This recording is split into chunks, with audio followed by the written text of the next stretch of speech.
Welcome back. In our Women in Nuclear segment today, we speak one-on-one with a woman who has risen through the ranks of power literally, and one who has seen the nuclear sector grow from strength to strength. On Women in Nuclear, we speak with Winfred Ndubai, who is the Director, Strategy and Planning at the Nuclear Power and Energy Agency, or better known as NuPEA, to understand more of her role there and how she sees the nuclear sector as it is right now in the country. Thank you so much, Winnie, for making time for us, and thank you for welcoming us to Nakuru. Thank you, David. I'm glad you're here. Let me pick up from where I've just left. You're the Director, Strategy and Planning at NuPEA. And I would like to say it's not a mean achievement, it's not a mean feat, but how did your journey start, especially matters nuclear energy? Thank you, David. My journey within this nuclear field actually began after I'd had a working experience at the Kenya Electricity Generating Company, that's KENGEN. That was actually my first employer. And there, KENGEN, as you know, generates electricity from various sources of power. And while in that environment, I worked with the different expertise, engineers, scientists who are involved in power generation. And while at it, part of my responsibility was also to participate in the power planning for the country. Power planning in Kenya is done within the energy sector, but it involves different institutions. So KENGEN was involved in that. I was one of the planners there because I'm an economist by profession. And so when the Vision 2030 was launched, nuclear was considered as an option for future power generation in Kenya. And so as energy planners, we needed to include that option in our planning. And so we had to get a lot of statistics on nuclear, and that's when I developed an interest. We had to understand the nature of what a nuclear power plant does, the kind of cost requirements, the technical competencies required. That is when I developed an interest. And so when the government in 2010 decided to establish the Nuclear Energy Program Committee under the Ministry of Energy, I was one of the people who were selected in KENGEN to join the program. And I transferred my services from KENGEN to the Nuclear Project Committee then. And I have not looked back since. So I have been in the nuclear industry since 2011. You said this was birthed by a power planning talk for the future actually. But I understand there are various power sources actually. We have geothermal, we have hydro, we have solar, and then there's nuclear. Why nuclear? Why the fascination with something that when you mention nuclear out there, people would think about bombs, people would think about Hiroshima and Nagasaki. Why nuclear? Okay, thank you for the question, David. Nuclear became an option because Kenya is currently a developing country. We are aspiring to become a middle-income country by 2030. And of course, there will be other national development projects that the government will put in place. A lot of development will require huge power input, huge power resources to power the industries that will be established, to power the various sectors of the economy that will be power dependent. And so in the right thinking of the government, there was a need to look beyond the conventional sources. We currently have hydro, we have geothermal, wind and solar, and there was also a prospect for coal. But at some point, these sources may not be adequate. Nuclear is also is an industry that is very lengthy in terms of preparation, in terms of development, because there are very stringent requirements that are usually required of a country that develops nuclear from the international community. So it is expected that establishing a nuclear power program in Kenya, we would be able to meet international standards. A nuclear power plant in Kenya should be as good as that in the US or any other developed country. And therefore the preparation or the gestation period of development of a nuclear power program is very long. And that is why the government decided to start early the development. And the need for that, as I've explained, is that we are going to have significant power requirements, and the conventional sources may not be adequate to meet that power. So the fact that the government decided that nuclear would be an option in future, then it was incumbent to put the preparatory steps towards the development of the program. So basically what we've been doing at now NuPEA, we have actually transitioned from the Nuclear Energy Program Committee, that was a department under the Ministry of Energy. In 2012, we were established through a Gazette notice, and we became the Kenya Nuclear Electricity Board. And 2019, the Energy Act was passed, which now established NuPEA as the Nuclear Power and Energy Agency, with a mandate to ensure the development of nuclear power program in Kenya, but also to coordinate research and development and capacity building for the energy and petroleum sectors. So actually, as NuPEA now, we are doing much more than nuclear. We are also doing coordination of research and capacity building for the sector. Let's face it, Winnie, it's either by design or by default. When I ask this question, women who've taken up technical roles aren't as many as men, and actually this has been, gender imbalance has been totally chronic in the country. And this actually has been attributed to challenges that women face, especially when they decide this is a certain path, especially in science, that I'd like to follow. Yeah. Have you faced some of the challenges yourself, and how did you overcome them? Because evidently you have, or you're still in the process of overcoming them. Yeah, thank you. Thank you, David. I think I want to actually acknowledge that I have been very lucky and very supported, both by men and women whom I've found on my professional path. So I wouldn't quite place a personal problem that I have encountered, because the men and women that I have worked with along my professional journey have been very supportive. The men have been able to welcome us on the table. I think, just to be fair to the men, as long as you are qualified and you have something to bring on the table, they will give you a seat at the table. So I would say I've been fortunate enough not to have any biases because of the female aspect. But also I want to acknowledge that this area is highly dominated by men. And the reason for that is traditionally our African culture has always attributed the female role to be sort of the support role, or at the back end, home-based activities. And a lot of women have not felt confident to pursue technical courses or to get into technical areas of profession. But we have seen a significant change in that, because we have a lot of programs to empower women, and both in the country and also for NuPEA. I'll be talking a little about that.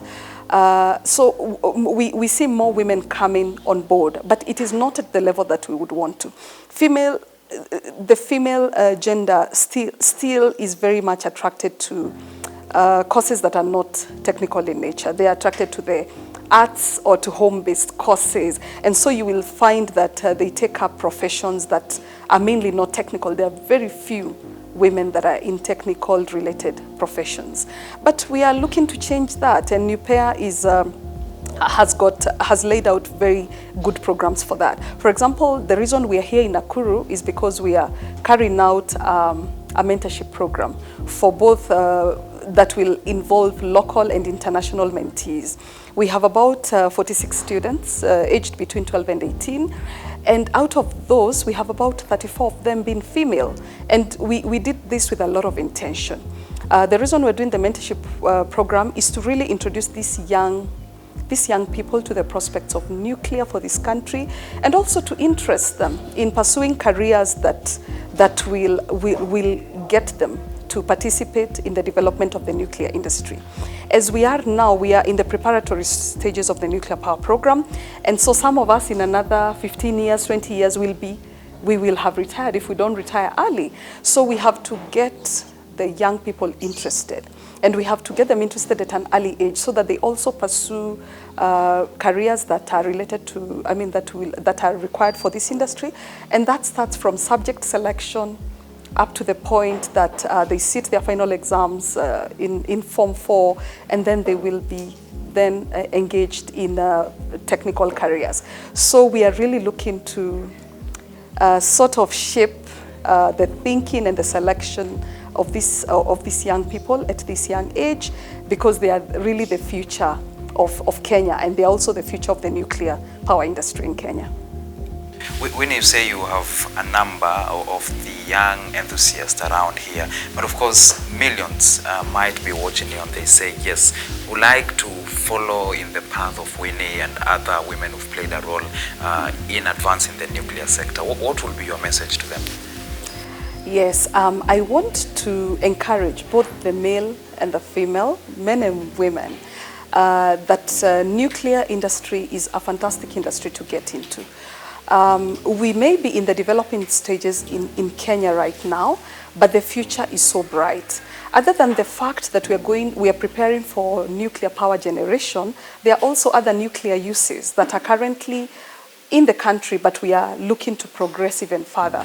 For example, do you know that we have nuclear medicine use in Kenya today?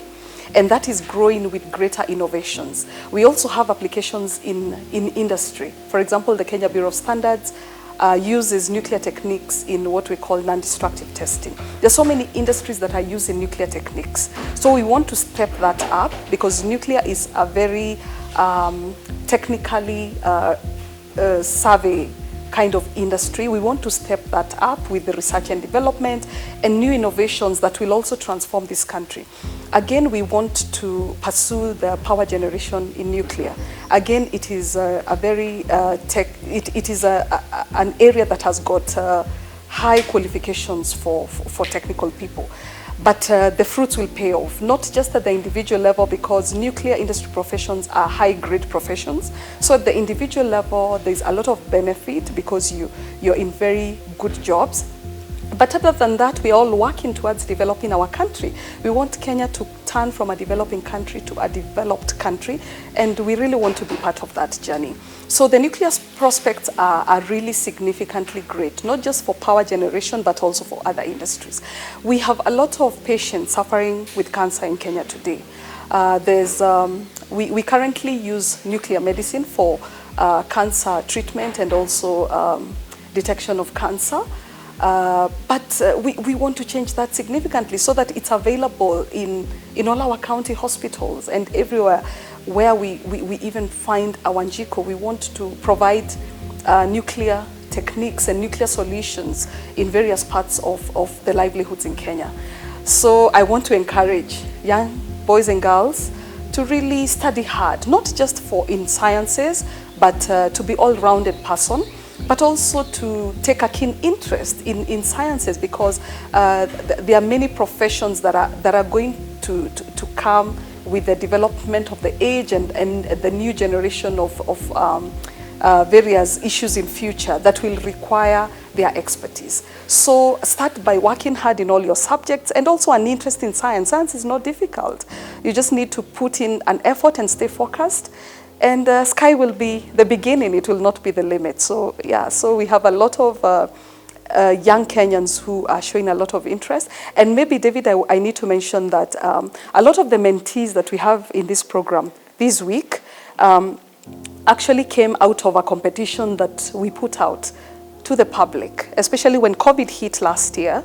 So we felt that there were so many young Kenyans who were at home, probably a bit idle, and we decided to put out a competition. This was an essay competition, and we challenged them to write about nuclear. We received amazing, amazing articles on nuclear from different counties in this country. So out of that selection of the best from different counties, we have brought the mentees. So they already have some interest, they have some knowledge about nuclear. We want to expand that.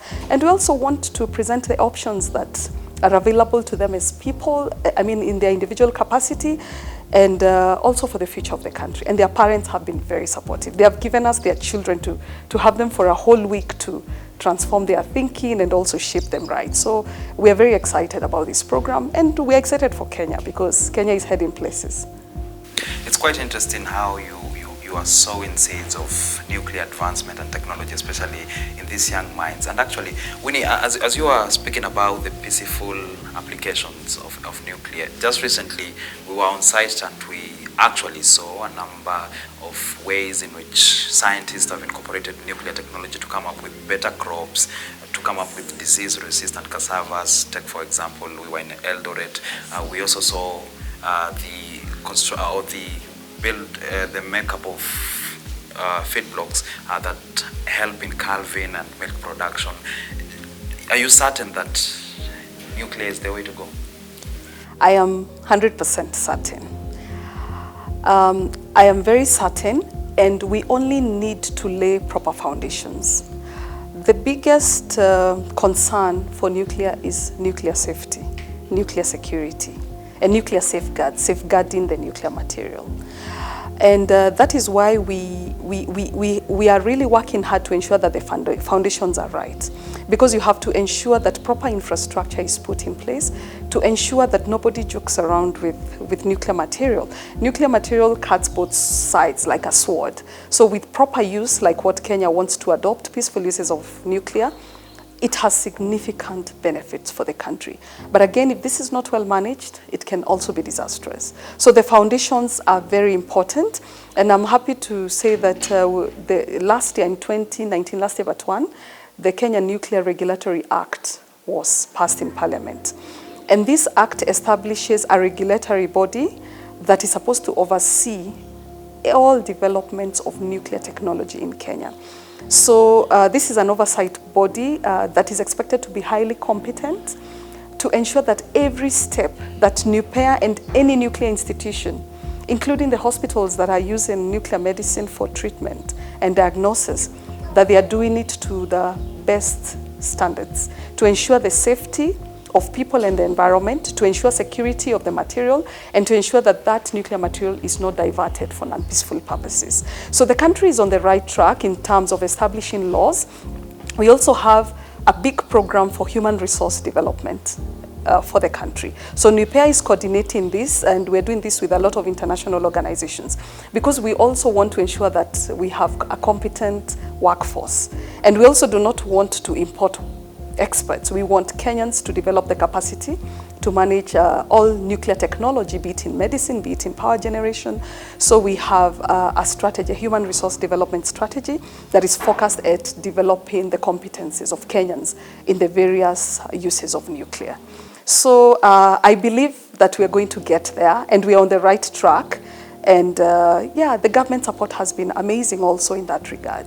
Inspiring, challenging, and ultimately fulfilling.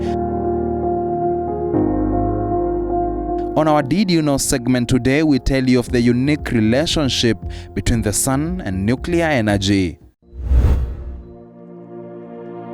Did you know that the sun is actually the largest nuclear reactor?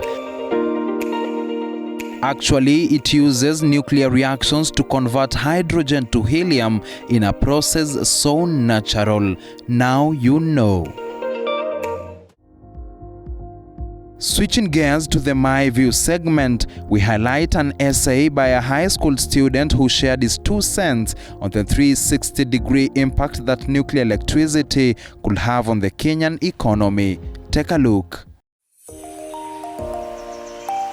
Hello, my name is Kanili Kelvin. I'm a student at St. Paul's Lugari High School and the second runners-up for the secondary school category in the 2020 NuPEA Essay Contest. I hold the view that venturing in nuclear electricity will boost the Kenyan economy. Here is why. Nuclear electricity is already the second largest source of low-carbon electricity after hydroelectric power. Thus, it will greatly contribute to a healthy workforce and nation. It will also be a source of employment either directly or indirectly to make Kenyan citizens who will earn an income and pay taxes to the government. Further, nuclear electricity offers uninterrupted availability of power at an affordable price. Thus, it will bolster the domestic supply as well as the commercial export of power. We all know that manufacturing is one of the big 4 agendas, which can only be achieved through provision of affordable, stable, and reliable energy. That is where nuclear electricity comes in. And finally, in our IAEA video of the day, we see what other countries eager to embrace nuclear electricity, just like Kenya, are doing. We call them nuclear newcomers. Energy is the blood that runs the development of every country. The Republic of Belarus does not have enough local energy resources. We have been working with IAEA since the very beginning of the introduction of the idea of implementing of nuclear power in Poland. It's become clear that we need to improve our energy supply. For our diversification of energy resources, we have decided to construct nuclear power plant.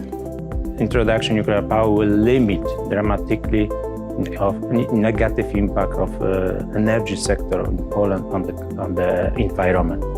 Instead of Using fossil or any other source, especially for baseload, nuclear is a choice, and a very important choice.